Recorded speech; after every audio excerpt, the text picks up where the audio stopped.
जान मेरा सुर है सुरीला मैं हूँ सबसे ताकतवर मैं हूँ जान मेरा सुर है सुरीला कता हिँडेको हात भएर पार भएर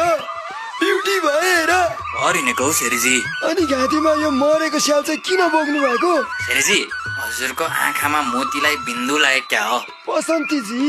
पेन्टल हुनुभयो कि के हो हे मेन्टल होगा तेरा बाप होइन के भएको आजकल त मान्छेलाई राम्रो त भन्नै हुन्न मेन्टल भन्छ यार अस्तिसम्म त बसन्तेजी बिहे गर्नु पर्यो म्याट्रिमोनियल साइटमा आइडी खोलिदिनु भन्थ्यो आज मेन्टल भन्छ यार त्यसको father mother brother sister mental अरे ओ बसन्तीजी को आयो फेरि कहाँ हिँडेको एनाकोन्डा बोकेर यानाकोन्डा रे हजुरको बाउ यानाकोन्डा